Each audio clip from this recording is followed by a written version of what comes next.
Am I audible at this volume? Yes. Okay, cool. I'll be starting in 3, 2, 1. Justice and the value of human rights, something we all claim to value. But when that justice comes at the cost of someone's life being risked in prison, is it really something we value? The current prison system actively harms prisoners, and we have to take any action that might help better this situation. On-side opposition, our stance is that we better fulfill the aims of the justice system. Prove our stance on 3 burdens. Firstly, why the current justice system is illegitimate. Secondly, why it's an ineffective prison system. And thirdly, how we're better for justice and the prison system as a whole. Our policy then is that we'd have VR prison instead of real life prison where people go in. The trial system will work similarly as it does in real life. The only difference is that everyone will be placed in solitary confinement, right? It will be an individual room where people in this VR world are set to be alone. They won't interact with other people. And there'll be server regulations to make sure that they abide by their rules. This leads me to a bit of context. 3 points under this. Firstly, what current prison systems look like. Firstly, note how they're very dangerous in nature. There's violence everywhere. You're more likely to get stabbed by a gang member in prison than outside. Secondly, it's a threat to people's safety. Inherently, because it's so violent and dangerous, people live in fear of their lives and their safety is threatened in this scenario. This looks like people being in fear of being raped by the prison guards, as opposed to them feeling safe, which is something that prisons should cater to, because in nature it has to rehabilitate people and prepare them to live outside of prison. It's not something that should be mainly a punishment, right? Second point of context, how the VR prison system is better. One, they follow the same values, trying to rehabilitate prisoners, but we achieve this better because no, thank you. Because the fact that they isolated and have to rethink their decisions of outside influence means that they're likely to be rehabilitated better. Secondly, it's more regulated. The nature of these prison systems, them being in a VR world, means it's likely to be more regulated. This looks like the VR world and video games having server restrictions and regulations in those worlds, right? So it's likely to be implemented in these prison systems. Thirdly, let's look at the aim of justice. 3 major things here. Firstly, they value retribution. Secondly, rehabilitation of prisoners. And thirdly, deterring them from committing future crimes. This leads me to my first argument on how we effectively fulfill all the aims of the justice system. Firstly, on how we achieve rehabilitation. The nature of isolation means that people are alone, and humans being such social creatures mean that they'll seek out human interaction. So they'll avoid committing future crimes to avoid this isolation. And also, this isolation is a time for them to reflect on their actions, right? They have time to reflect on their actions without outside influences, such as prisoners, who are likely to influence them into committing even more crimes, because most prisoners who go into prison come out being worse, right? Because of the influence of the prisoners that influence them in this prison. Also, this reflection is beneficial in rehabilitation, because the chance that they have to reflect on their actions might give them an opportunity to seek help outside of leaving prison, because they have a chance to see their mistakes in life. Secondly, on how we're better for deterrence. The nature of them being isolated means that they also aren't likely to commit future crimes because they fear being isolated. And this also works in the case of reoffenders, right? They aren't likely to be reoffenders because of this fear of being trapped alone to rethink their thoughts. Because we better achieve deterrence too, we also better achieve retribution. Victims also get a sense of peace, right? Because on the comparative, on their side, where prisoners are going into prison with their prison buddies and making friends in prison, as opposed to having to stay in your own world for 6 months, we better achieve retribution, because individuals having the sense of my offender is alone and isn't likely to be better off and harm someone in the future, gives them a sense of comfort. The impact of this is twofold. Firstly, not only do we achieve just one aim of justice, we achieve all of them and better benefit the prisoners themselves and the victims that they've harmed. And secondly, prove our burden of fulfilling why the current prison system is ineffective. This leads to my second argument on legitimacy. Firstly, the prisoners deserve to feel safe. This is because humans by nature have the right to feel safe. Just because they're a criminal doesn't mean that they don't have to feel safe. People in prison face horrific crimes and violence that isn't deserved, right? Just because someone stole something from a store doesn't mean that they suddenly have to be raped in prison. Secondly, they have the fact that they have the right to feel safe, and this is being ignored by the current system, where prison guards are very famously like raping female prisoners and making them feel unsafe in this prison system. They're also likely to fear. Also likely to have a sense of fear which might be harmful outside of prison. People might have trauma which might affect them after their prison sentence. Impacts of this are twofold. One, safety is something valuable, and we prioritize that on side proposition. And secondly, we achieve our aim in proving why the prison system, our virtual reality prison system is legitimate. Secondly, the principle of progress. Society has progressed a lot. This looks like hospitals and schools implementing technology to be up to date with status quo. The implementation of VR in prison means that they aren't left behind. They also have a chance to progress. The fact that they're left behind means that it isn't as well regulated as it is in these other institutions. So the implementation of this technology means that regulation is more likely to be implemented. This looks like them being put on par as AI that's being used in hospitals, which is very beneficial and highly regulated because it's so up to date. Impacts of this are twofold. Firstly, we get progression, and progression is something valuable because it helps not only the prisoners but the prison system. And secondly, we achieve our burden on proving why our prison system is legitimate. Third and last layer on the value of standardization. This is because these prison systems are likely to be standardized to fit this virtual reality world. This is beneficial because in status quo, when international criminals are trialed and the values of these countries clash, it makes the trial process even harder. So we deter this and have more effective trials. On side proposition, we value the victims, the prisoners, and the justice system as a whole. And with that, I'm proud to propose. Ready to start in 3, 2, 1. If I'm a prisoner and I'm told that I'm going to go into solitary confinement and I'm actually going to experience what it is to be in prison, am I actually going to be protected at the point at which I'm experiencing the violence, when I'm experiencing being raped, but not actually being raped, when I can feel it, but I'm not actually in that presence? We think our proposition loses this debate at the point at which they say they want to protect individuals, but they're still going to subject them to the same things, just not physically. We think that the harm still exists on their side. Cool. Let's get into a few things before I go into framing.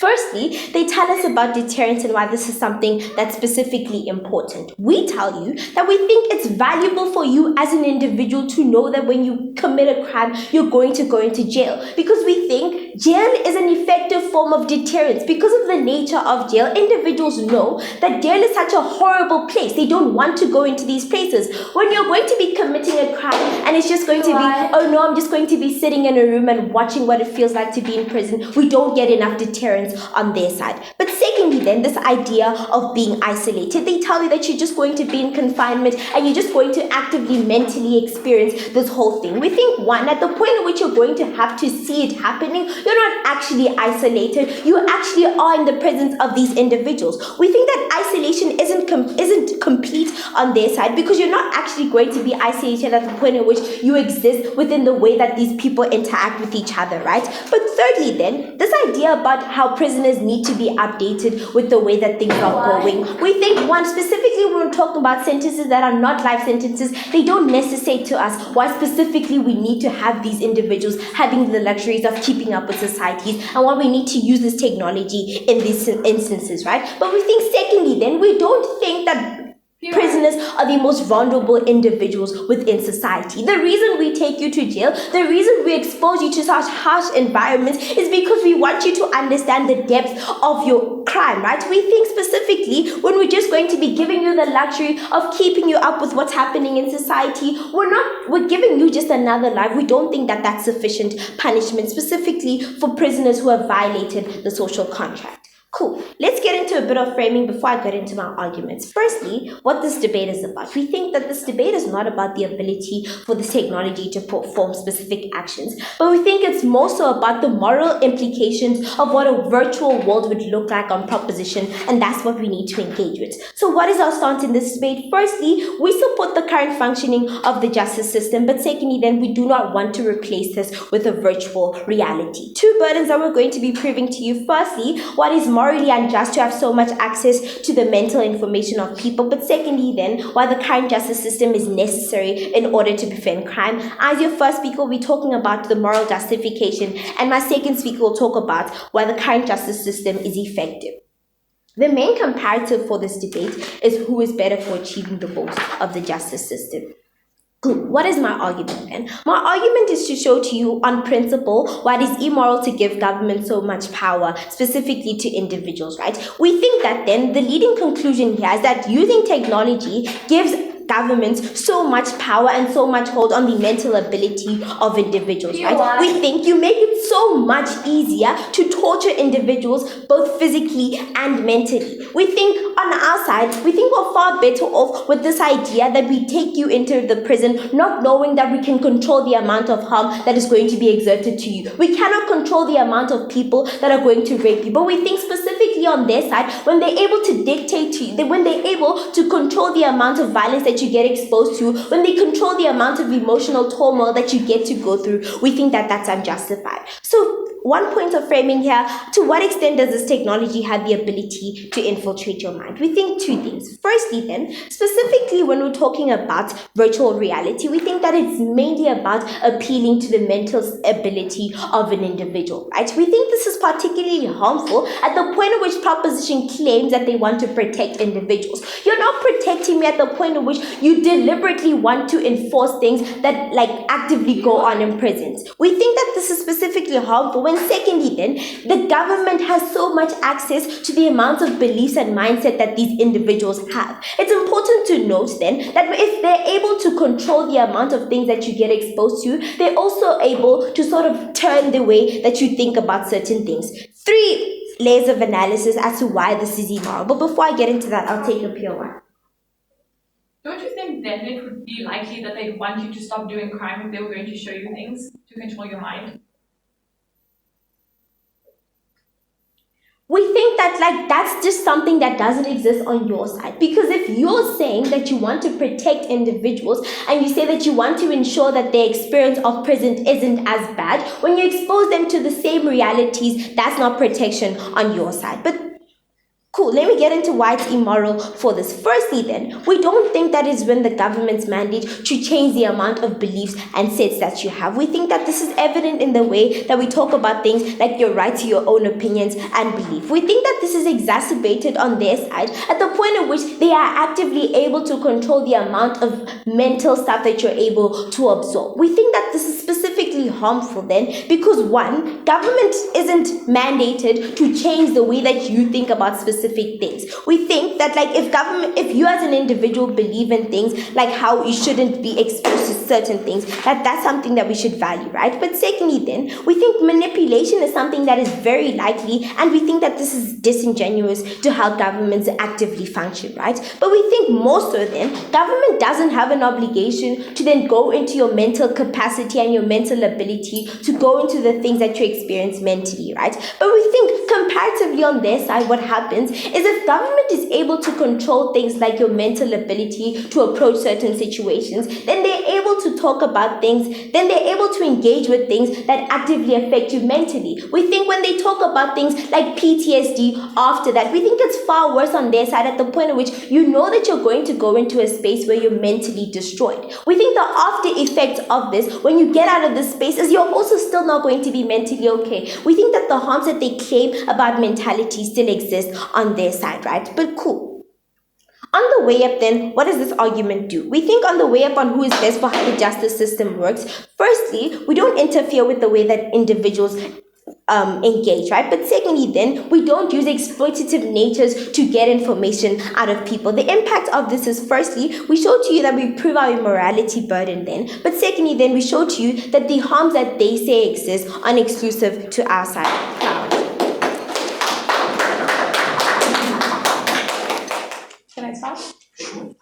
I'll be starting in 3, 2, 1. The thing is, on both sides, perpetrators are going to be facing problems. They're going to be facing, whether mentally or physical violence, they're going to be facing situations.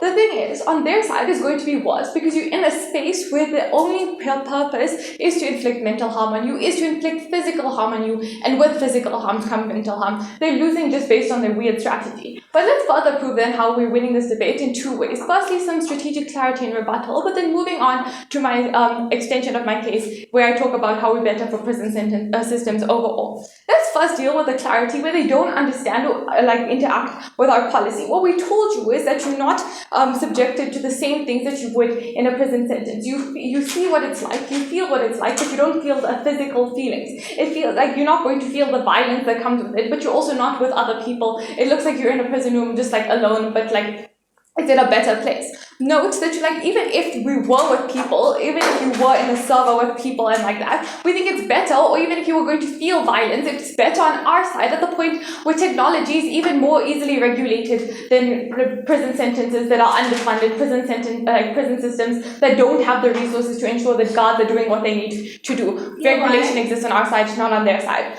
Strategically, they're at a downfall. But then let's talk about what they tell us, in terms of a defensive rebuttal. They tell us that deterrence is not going to exist on our side because jail is effective in the sense. Note that this is not a sufficient response to it, but let's talk further than that. No, we don't think jail is going to result in the kind of deterrence we look at, because look at the number of reoffenders that exist in status quo. Look at the number of reoffenders that exist within their model. But then even if it was the fact that deterrence was existed in their side, that the mental problems that they're trying to put onto us in our worst case, in the worst situations, pushes them off even further. They wouldn't want to be in a place where their where their whole mentality is changed because of government. That is stronger deterrence. The case plays into our case and makes it stronger. But then let's talk about some defensive rebuttal and what they said there. They told us that this power of government, that we're giving them wrong power. They tell us that you're making them control you physically, but also mentally, and you give them the ability to enter your mind. Couple of responses here.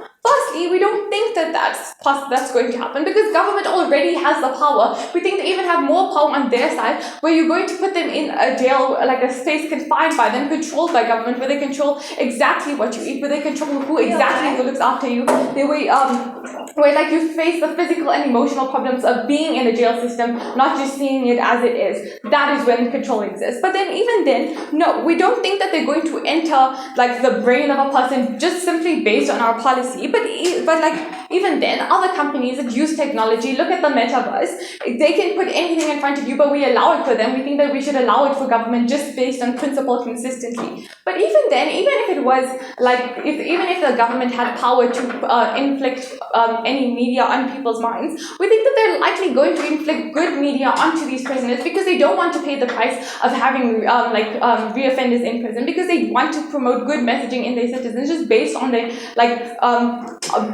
their contract as a whole, because of the social contract that they talk about earlier. The way up then is on their side, they're going to have no control of no government intervention with people's minds. But on our side, in our worst case, we think that you're going to get that, but you're going to in our worst case, you're going to get infiltration on their mind, but you're going to get that, and it's going to be useful because it's going to be something that the government wants to promote. They don't want people committing crime, but just general what the government wants to do. At the end of this rebuttal, we prove to you that the case is at a downfall. Strategically, they're losing. Substantively, they're losing. But let's further expand on our case and prove why we're winning further than that. My argument then will be talking about why we're better for prison systems functioning. Yeah.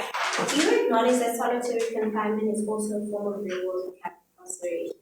Yeah, but you see the difference with that is that when you're in a other space, we think that you're going to be you have regulation about it. It makes sure that you're not going to be you're not alone, you're alone in that space, but you think that you feel the actual effects of prison, where other prison systems aren't allowing that, where solitary confinement isn't available in the countries that affects the most. Look at Colombia, etc. Let's talk then about what the better functionality that exists on our side. We think currently currently most prisons are underfunded or under-resourced. Governments are then burdened for a couple of things. They're burdened to ensure that these prison systems are funded. They're burdened to ensure that meals are fed to these people, to ensure that guards are paid well, to make sure that it's regulated to a standard. This results in prisons not being properly run because governments don't always have the most sufficient funding. Look at where crime happens the most. This looks like the developing world. It looks like countries like Colombia. It looks like countries like Venezuela, where they aren't able to maintain the standards that they want to maintain, like sanitation, etc. So they aren't good enough for the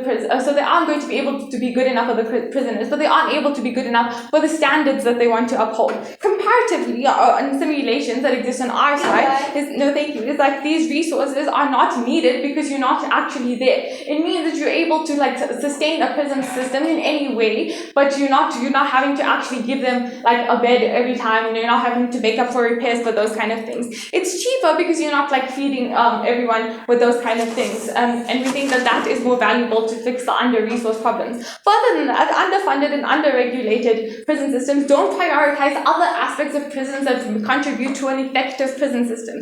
You can't play sports in prisons that are underfunded. You can't do things like rehab in those. You just have to sit there and do nothing. But we think on our side, where you have that, where you don't have to do that, there's a more experience-based prison system on our side.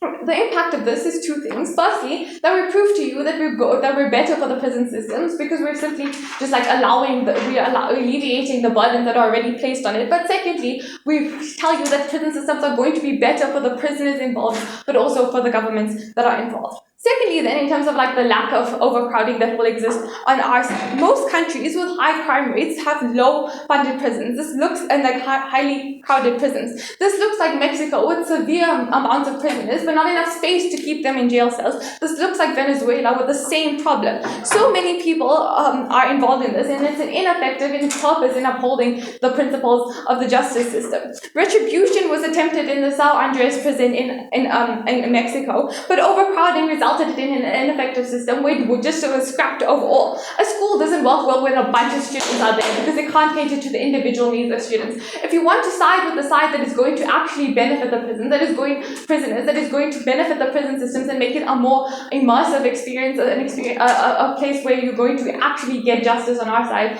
you have to side with that proposition.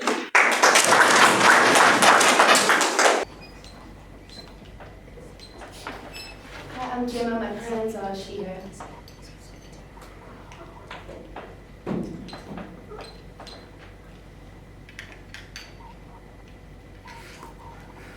The minute opposition disguises their logical flaw as a form of justice is the point where they lose this debate. You cannot come in and say you're going to have an alternate mechanism of prison sentences that's going to then have to build more infrastructure, require more resources just to keep your prisoners in solitary confinement. The logical flaw they presented us with through their two speeches is something that essentially loses them this debate. What do I mean by this? Let me get onto some rebuttal for you, panel. Firstly, what you have to understand is they come up with this idea that they're not going to be subjected to the same things. My first speaker comes up here and beautifully tells you a few things. Firstly, on a principle level, we cannot give the government enough power to then be able to alter the circumstances people face in prison. Why is this important? We think governments in themselves are often discriminatory by nature. Why we cannot then allow them to put people into prison is because, one, when you then, as a discriminatory government, arrest somebody for protesting against one of your policies and claim for it to be violent, then put them into prison where you then are able to control the circumstances they mentally experience, you then are, it's then immoral for you to have that amount of ability to change one's circumstances in prison. We think what the criminal justice system does currently is in prison in itself, we don't look at circumstances. That being said, you can be arrested for protest and you can be arrested for petty theft, but we think it's a similar concept in both of the prisons. Secondly, the main logical flaw that they come up here with in their policy, we have to engage with. They tell us in their second speech that they're going to be solving a few things. They tell us they're going to be taking the burden of underfunded systems and under-resourced prisons. Why this doesn't work in their world, using their first speaker's policy. When they come up here and tell us you're going to be putting each person into solitary confinement, which, bear in mind, panel, is a form of prison then we think this logic is insufficient. Let me tell you why. Firstly, to put somebody into solitary confinement, you have to have the solitary confinement area accessible. One, this means you're then going to have to build more infrastructure as an undeveloped institution. We think secondly then, to exist in solitary confinement, yes, you may not be interacting with other prisoners, but one, you still have to interact with guards. We think you cannot go into solitary confinement because guards are supposed to protect you in prison. One, from yourself, because there are people who go incredibly go down wrong paths in prison and aim to harm themselves essentially. But more than that, we think when you go into prison and you have to be checked for drugs, guards are there to do that. We think the moment opposition comes and then puts people the moment proposition comes and then puts people into another institution and disguises it as protection, we think that's illogical. But we think furthermore, it's actually worse on their side, because now in these underfunded resources, you also have to account for the cost of technology that exists on their side. We think you cannot logically say you're going to be solving underfunded prisons by giving them more of a burden to account for. What I'm going to do for you though, panel, is I'm going to engage in the best case scenario of their world. What is this best case scenario? Their best case scenario is that you go into solitary confinement, you're given your 3 meals a day, there are no guards that could potentially harm you, and you walk out of there acknowledging what happens in prison and you're no longer going to commit any crimes. Why this is still immoral is because we think you are then able, through technology as a government, to alter the way you view prison. We think being able to physically experience prison and virtually experience prison are two completely different things. My first speaker has dealt with this. Note the lack of responses on their case. To remind you of the most prominent problems in their case before I get on to my positive matter, note the logical problem with solitary confinement. I've taken away their first speech, their policy, and everything their first speaker stood upon. No leg to stand on there. But secondly, I've told you that their idea that they're going to be solving underfunded prisons also has no leg to stand on, because they're essentially putting a further burden. But what am I going to be telling you in my speech panel? Firstly, that virtual incarceration results in a lack of deterrence in their world. What is this based on? This is based on the premise that indirect deterrence is diminished when the consequences of a crime seem less impactful. What am I going to prove to you in this argument? People are likely to commit more crimes because the fear of punishment isn't as severe. What do I mean by this? First, some setup for this argument. You have to understand that people who are not in prison are the people we're looking at. We're looking at specifically indirect deterrence.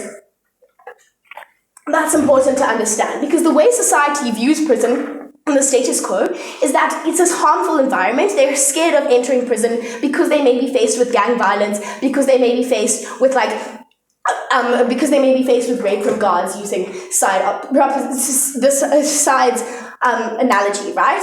Why we think this then acts as an effective mechanism of stopping people from committing crimes. One, we think the fear intrinsically shows them that they don't want to enter this environment. We think we're less likely. That's why we achieve a certain amount of deterrence on their side. I'll take you in 1 second. I just want to finish this. Secondly, we think the fear of prison is a prominent factor when engaging in criminal activities. By virtue of prisons being dangerous for people, for example, gangs and gang violence, people are in turn scared to enter these environments. We think furthermore, people are worried on a minimal level of things such as sanitation, etc. But what I want you to understand is that deterrence is a mechanism that plays a large role in preventing criminal activity. When you look at it in a holistic idea, like society engaging in criminal activity, this is important. Before I get on to my 3 layers of analysis, you'll POI. What do you think is worse, the infliction of mental and physical harm, or just mental harm? Okay, panel, listen. If you're going to have both mental and physical harm, we think that's worse. But what we think is even worse than that is when your mental harm, the mental harm that you face, is not only because of your fellow prisoners and because of the prison guards, but it is then added on by the government and the government's ability to then inflict more mental harm onto you. We think on a moral and principle standing, that is not something we can accept on our side, right? 3 levels of analysis then. We think without the fear of physical violence, people are more likely to get into criminal activity. We think criminal activities without being worried about prison circumstances affecting their safety. We think secondly, society is likely to view this as less of a proportional consequence to the crime. That being said, is if I need to rob a bank to potentially benefit my company, to potentially benefit my family, I'm then able to do that because I know that I'm not going to be facing as severe of punishment. We think a virtual punishment is not good. People aren't going to experience the severity before, and they're not going to understand the holistic view of this virtual punishment. We think on their side, you are then going to get further opted into crimes. We think that is also a problem. What have I shown through this argument? Some impacts. Firstly, the idea that our case, that even if my first speaker's principle goes completely disregarded by proposition, we still win on a practical level.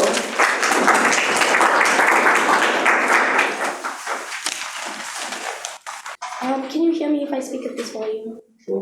Okay, cool.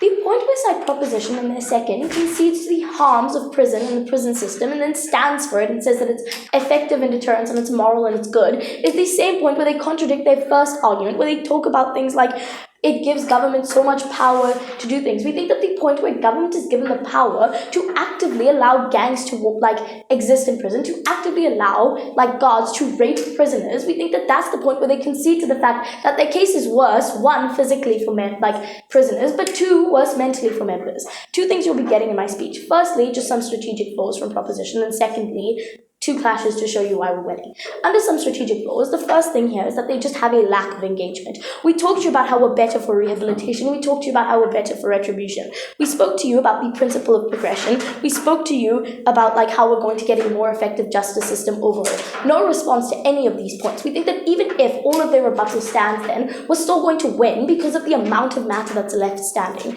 The amount that their O3 can do is not enough to take down these arguments completely. Secondly, they talk to us about a logical flaw where they tell us that that it's going to take up room to have solitary confinement. We think that it's not going to be as much as prison. We think that they need to recognize the amount that of space that prison takes up, the amount of facilities that prison takes up, but further than that, they need to acknowledge that prison is not effective in society. Prison has not worked for so many years. Look at the amount of people who are reoffenders. Look at the amount of harms that exist within the prison sentence. They're in danger strategically. But secondly, why we're winning more of on content, firstly, under the idea of a principal clash. We talked to you about how prisoners have a right to safety. And just to show you how side proposition tells us that that right to safety is in jeopardy, is when Gemma tells us that rape is okay because it's going to be a deterrent. That's fine because then people aren't going to commit crimes. We think that concession is worse on their case, but even in more normal or not extreme circumstances, we think that prison isn't safe for prisoners. But what side proposition doesn't understand, I'll take you at 5, what side proposition doesn't understand is that prisoners are human. They deserve the right to safety. When the government talks about that, we think that it's important to note. The response here is that you're still going to feel things. We told you, this is just ingenuous to our policy. We told you that it's a VR watching, where you're likely to see what's happening, and sure, you're going to feel what it's like to be in prison, but you're not actively going to be in prison. I'll take you at 5. Secondly, what we got from proposition is that it's going to give government enough power to infiltrate people's minds. What we don't get then is why the government is likely to do that. We're going to tell you now why they're not likely to do that, because the government stands by rights. They stand by things like the right to dignity. They stand by things like that. They're not likely to then inflict such harm on people, but further than that, that harm is inflicted in their world. When prisoners are actively harmed because of gang violence, because of that, the mental inflictions that exist are way worse on their side. They can never run a case where they tell us that we're going to harm prisoners more in our world. That's just crazy. But further than that, a couple of responses to this idea of infiltrating your mind. Firstly, we think that government has a lot of power in jail anyway. They can't tell us that they have more power in our world. We think that sure, there's more regulation in our world. That stops things like violence. Secondly, it's just simply not true to our policy. We don't think that when you watch something, your mind gets infiltrated. This is just ingenuous to the motion. But thirdly, we think that people still get autonomy in our world because we stand by rights. That's why our case is premised under the idea that prison is harmful and prison is bad because of the nature of prison. And then lastly, we told you that even if they're able to, or they're likely to infiltrate this media, it's going to be good media because it follows in the reasons of the justice system to get deterrence, to get rehabilitation. If they're going to inflict media, it's going to be good media at best. Secondly, we got the idea that jail is an effective deterrence. This idea came, we talked to you about how there's going to be, we said, so under this clash, what you're going to see then is that the idea of rehabilitation still exists in our world because of that solitary confinement, because of the complete isolation of society. But secondly, that retribution still exists in our case. They've only interacted with deterrence. We think that even if they're able to have deterrence, because we're able to have everything else, we're winning this clash. But further than that, we're winning this clash purely because we have the principle of progress, that change is still good, change is still valuable, even if it's not like going to do for the best. We have the principle that because everybody else is moving on with technology, so should the criminal justice system, because we can see that status quo isn't working. We're winning that clash purely under two reasons. One, the lack of engagement, but two, that all of our points still stand. Secondly, under the clash of like a practical, but before that, I'll take a POI. If prison is ineffective, why would you simulate the environment virtually? We've told you the differences already, that there's going to be like more solitary confinement because rehabilitation exists in that space. But further than that, the point where like you in your own speech admitted that like jail is violent, jail has rape, jail is harmful, that point is the same point where you've admitted that that harm exists in jail.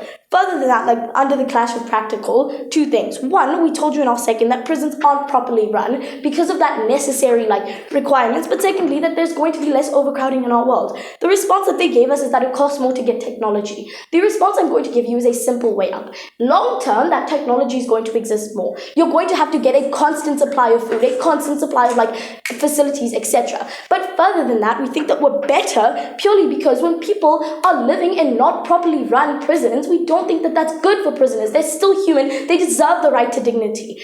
Then, like, under this idea of deterrence, we told you that there's likely to get more deterrence because people don't want to be in simple, like, solitary confinement, and, like, that's not something that people want. We get the response that, like, the harms of principles and not, like, the harms of prison is enough of a deterrence. I've already told you, like, that concedes is like showing you just the harms that exist on Proposition's case. They've conceded to the harms of prison, but further than that, we don't think it's valuable if that deterrence is coming at the cost of lives, at the cost of people's mental health, at the cost of people's physical health. The point where side Proposition talks to us about how we're going to inflict mental harm, how we're going to inflict physical harm, is worse on their side purely because it's used as a deterrence. We think that's just not moral in and of itself, but practically, there's only so much that like physical violence is going to do. We think that deterrence is not infinite, there's limits to it, and it's limited the point where like gangs exist in prison, it's limited in their world. We're winning this clash for a couple of reasons. Firstly, deterrence is existent on our side, but secondly, long term we're better on the way up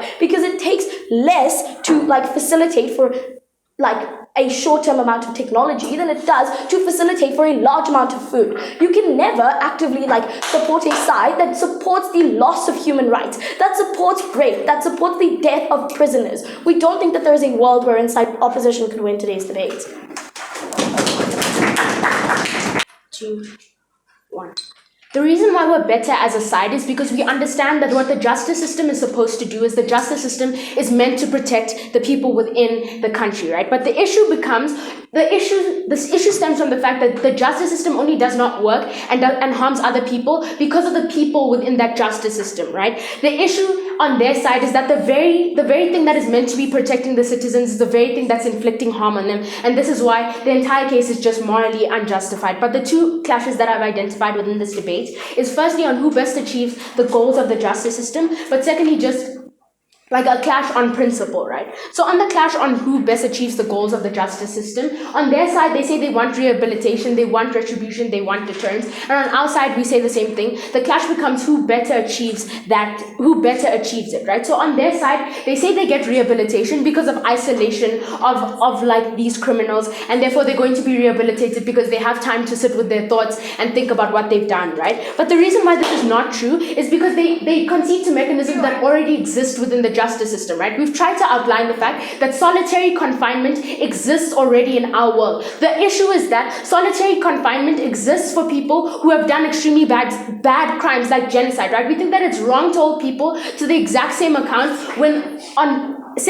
for people who have done crimes that don't give life sentences, right? But secondly, we think that the only way that you can get rehabilitation is when people understand the weight of their crimes, right? We think the only way that you can do this is when people do a crime, go to jail, and see like within their spaces the crime that they've done through the punishment. So the punishment needs to exist in proportion so people can know the kind of crime that they've done. The issue on their side is that their punishment does not exist in proportion because they already concede to the fact that when these people get into prison, they're going to be fed good media. Firstly, there's no deterrence on good media because nobody is going to feel deterred from the justice system at the point when they enter that justice system. The only thing that's shown is good media, right? But secondly, they cannot be rehabilitated at the point where like they rape somebody, go to jail, and all that they're being fed is good media, right? We think there's no like form of accountability, there's no form of deterrence, and people cannot be rehabilitated under these conditions. But secondly, they tell us that the only way that the justice system can achieve rehabilitation is when there's a more focused effort. But then in the same breath, tell us that no, they're going to have solitary confinement, but the issue is that some countries don't have the funds to afford solitary confinement, right? We think that this is exactly where the problem stems from, because then prisons are going to become more and more overcrowded because of the fact that you want like some mechanism of prison existing anyway. There's going to be solitary confinement. We don't have those kinds of funds to create many different facilities that give every single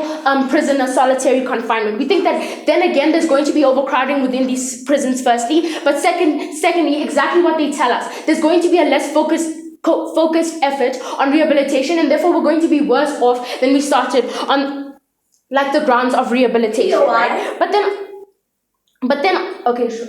Never mind, sorry. But then on our side, we tell them that like they're not going to be getting deterrence, right? They're not going to be getting deterrence because of the fact that people are only deterred from committing crimes at the point where like they have fear of the conditions of prison, right? We've told you that like the reason people are not going to, like, having gangs in prisons is exactly the thing that deters people from going to prison. At the point where people are not scared of going to prison, they're going to just be fed into the system, and there's going to be more overcrowding, and it exists in like a more circular space where the exact harms that they've outlined will just continue to repeat themselves. But I'll take your POI. Your mechanism in prisons is pretty much an inhumane way of deterrence. On our side, we have deterrence in the form of people being able to reflect on your thoughts without outside influence. Okay, we tell you that their form of deterrence is even more harmful because of what our first speaker said, right? We think that like when you enforce like mental anguish and mental torture and like distort somebody's exact reality, it's exactly as immoral as it's extremely immoral what they do on their side, more so than our side, because the very justice system that's supposed to be protecting them is the one that's inflicting mental harm on them, right? But the reason why we win this clash is because ultimately their case stands on the fact that there's going to be rehabilitation, which I've shown you they cannot achieve. But secondly, because deterrence, the very thing that's supposed to be keeping people from actually committing crimes, is not going to stand, and people are not going to be afraid of being like put into prison. And this is at the point where on our side we're able to achieve deterrence and like and retribution, because like people's punishments exist in proportion, and victims don't have to feel as though like all that's going to happen is that the person who's done a crime on them is going to just go and be fed good media in prison. At the point where we can get retribution and we can get deterrence, we're better on our side for the justice system that exists. But secondly, it's just a clash on principle, right? They tell us that on a legitimacy point, people have the right to deserve to feel safe, right? But firstly, we think that like the government has less of an obligation to these people just because of the social contract, right? At the point at which you violate the social contract and do a crime against the state has less of a mandate to protect you, right? To protect you. But secondly, we think that like at the point where you exercise your own freedom of choice and choose to do this crime, we again have less of a mandate to actually protect you from what happens to the prison. At the point at which you knew the full scopes of the harms that existed in these prisons and chose to do the crime anyway, we believe we have a less of a mandate to make you feel safe, right? But thirdly, they tell us that people deserve to feel safe, but then creates a simulation of the exact prison conditions that exist, right? This virtual reality is not just going to be you sitting in solitary confinement, which is the response that we've gotten continuously throughout their case. When we ask them, why is it that like you would put the exact same conditions of prison into like your mechanism, they say no, it's going to be solitary confinement. It's not going to be just solitary confinement. There's going to be virtual reality imposed on this person that is the exact same conditions of prison, right? So we think that at the point where they say that like you deserve to feel safe and prison is harmful, but then but then also implement the exact same prison on people mentally is going to be harmful. But thirdly, we think that like they use this example of how like in our world gods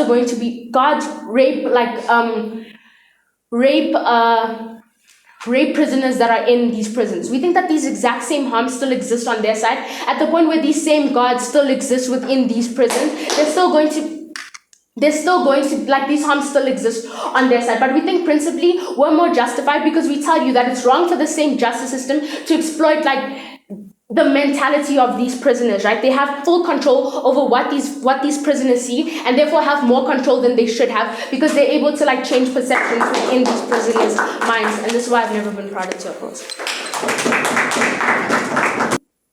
2, 1.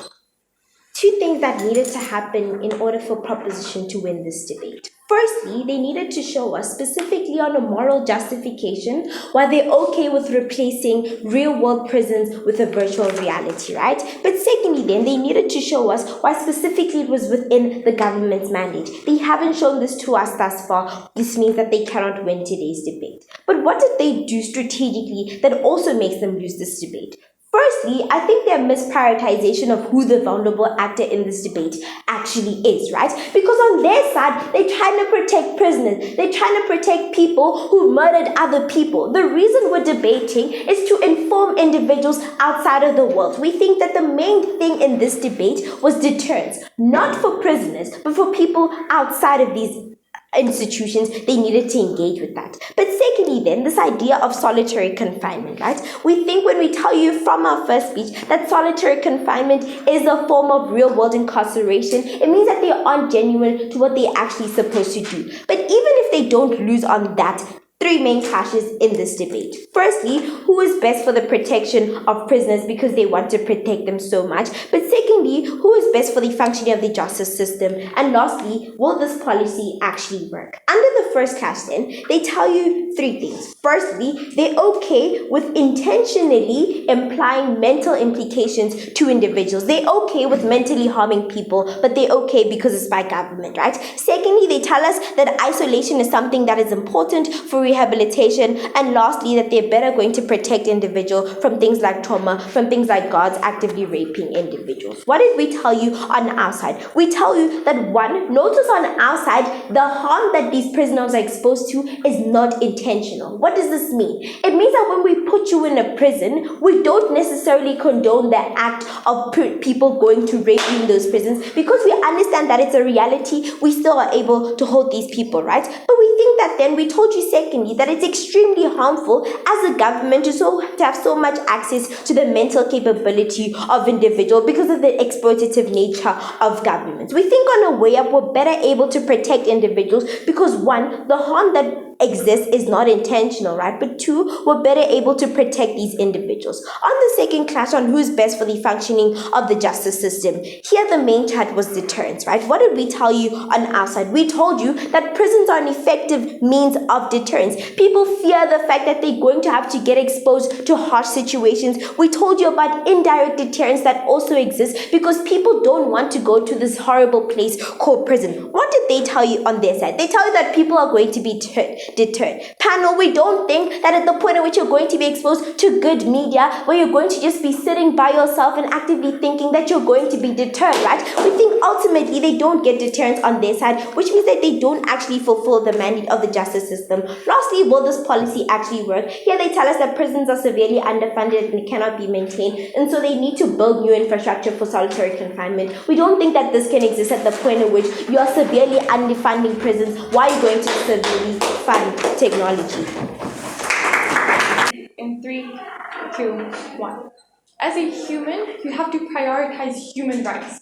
You can't be using the lack of rights to justify why deterrence exists on their side. So even if they have deterrence on their side, they're losing because they're just not upholding fundamental human rights. We'll be proving further then how let's review this debate in 3 ways. Firstly, in terms of strategic flaws that came from the opposition bench, and then 2 clashes. Firstly, which side is most harmful, and secondly, which side is most principally justified. Let's talk strat first. We think that they had a lot of unresponded matters that they didn't respond to on our case. But when they did respond, it wasn't direct responses, it was just counter considerations. Our points still stand fundamentally. But secondly, they just ignored a lot of our responses. Note that Layla's whole third was ignored by their third, and we think that the responses then still stand. We think that thirdly, they argue then on the extremes, they argue where our even if examples, noting that the fundamental direct response that we gave still stands. Let's talk then why we're winning then on which side is most harmful.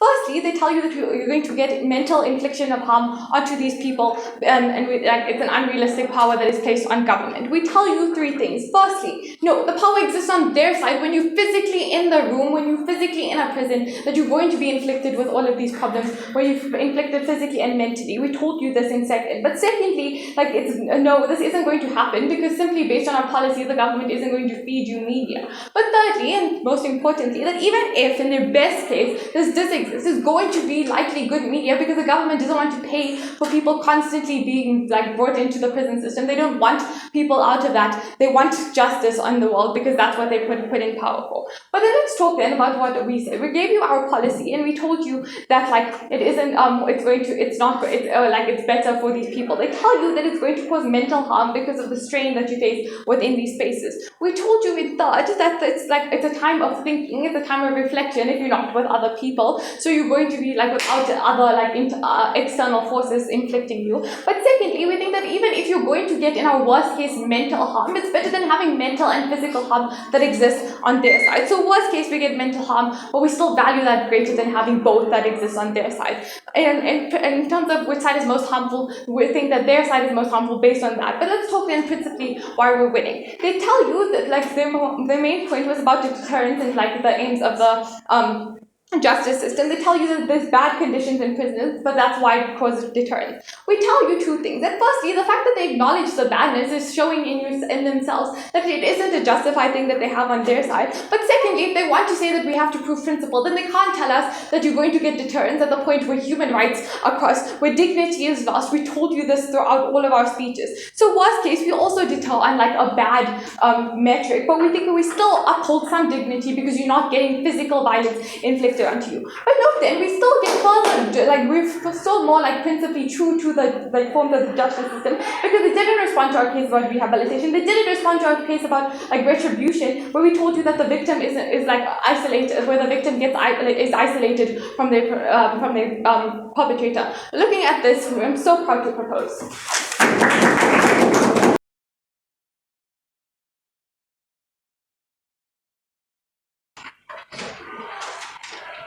All right, thank you everyone for what was a really good debate. I think this is my first time adjudicating juniors this tournament and I thoroughly enjoyed myself. I think it's also the longest deliberation I've had thus far.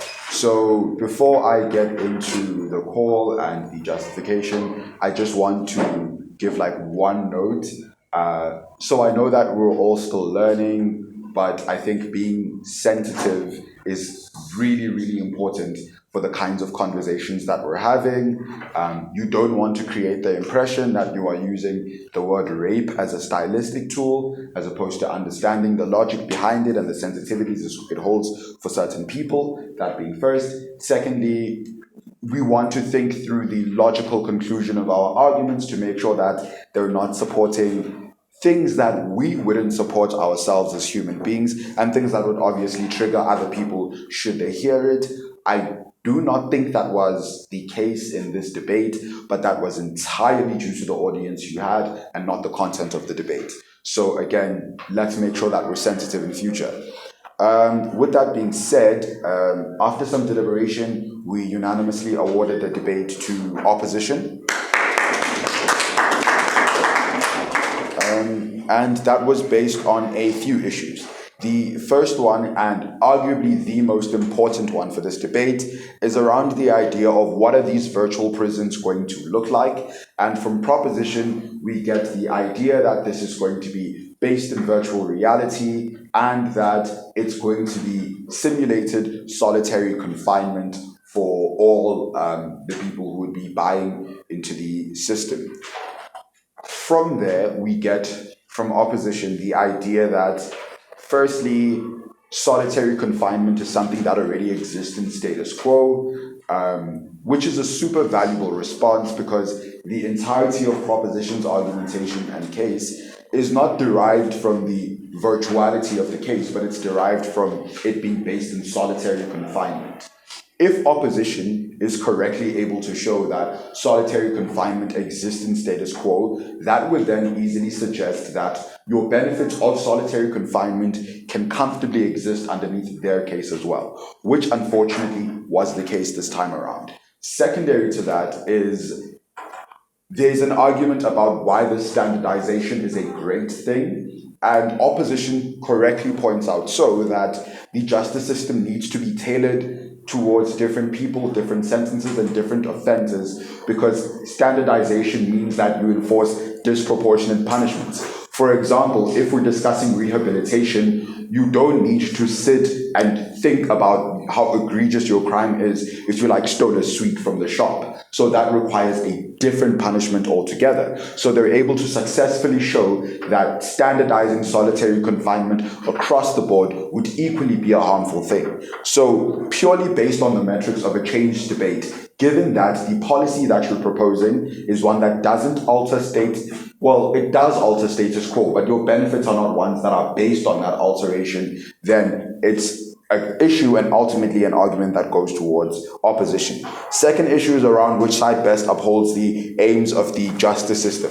First conversation there is around the least and obviously uncontentious part of the aims was the aim of incarceration, because in Proposition 1, we get the idea that victims are going to feel better knowing that perpetrators are in solitary confinement and they're away from people.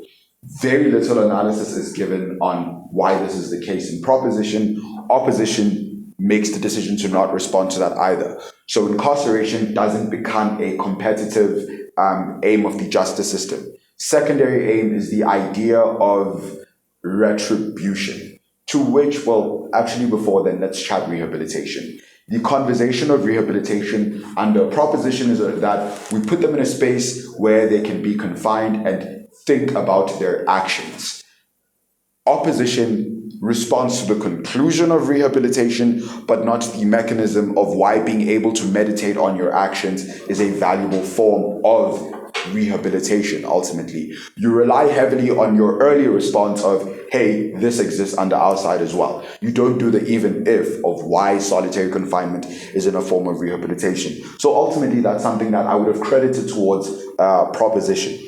Then there's the third idea, which is the one of deterrence. Under deterrence, it's a conversation from Prop of people will be scared of going to solitary confinement, therefore that fear will deter them from committing crimes. Then that becomes principally inconsistent once you say the media that they're going to get is going to be positive media. Again, it means we blur the lines of what is your prison system going to look like, because to our understanding, solitary confinement is you are stuck in a room and you are alone and you don't engage with anything but your thoughts. Then when you are telling me they are going to be fed good media in solitary confinement, I now don't understand what that solitary confinement looks like and what does it mean. In addition to that, if it is true that they are going to be fed good media, then opposition is correct in saying that no one is going to be deterred from wanting to commit these crimes. So ultimately, deterrence is something that does go towards opposition for me. But I will say this, that the idea of them having a solid form of deterrence is something that they don't necessarily substantiate well, because you guys do point out that, hey, people still reoffend under your context. So what do you mean your form of deterrence works? But ultimately, they are able to break down the form of deterrence that you guys speak about. So that's something that kind of goes towards them. And then the retribution clash is very much linked to the deterrence one. Because you guys simulate an environment whereby they're receiving good media, it's very difficult to see that as punishment, compared to the mechanism they gave you, which, by the way, is a wholeheartedly problematic argument to suggest that all of the horrible things that exist in prison are a necessary form of punishment and a necessary form of deterrence. Specifically when proposition is telling you sexual assault is a real thing that occurs there. But nonetheless, you guys dismiss it as just being problematic and you don't respond to the mechanisms as to why that's not a good thing at all. So again, in terms of justice, it's an issue that in its entirety goes towards opposition.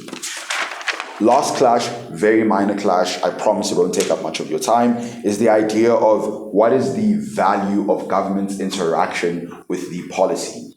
And to be clear, the conversation of government control, we as a panel felt that exists to equal proportions on either side, if we're speaking practically. Prisons are constructed and run by governments exclusively, so they already control the environment. Your virtual reality is going to be run and constructed by the government. Neither of you change the degree of government involvement. So then, what decides who wins the issue is who has a better principled justification for how the government should participate in this space. Proposition suggests that the government has an obligation to do this because they have to uphold human rights and they care about human rights.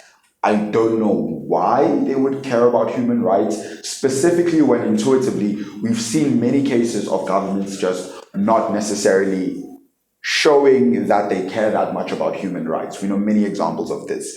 So I would have wanted a little more analysis as to why they are likely to stick to that obligation. Opposition provides us with the principle that the violation of the social contract theory on one side means that it is less necessary to also respect it on the other side. So if people violate other people's rights, the government doesn't necessarily need to respect theirs. This is again an argument or a principle that doesn't receive sufficient response from the proposition side. And because it is a principle that is consistently applied towards every speech in the case and it's sufficiently analyzed, it's an issue that ultimately goes towards opposition as well. Sorry for how long that took. Thank you for the debate. Please ask me for personal feedback on the way to the venue. Cool.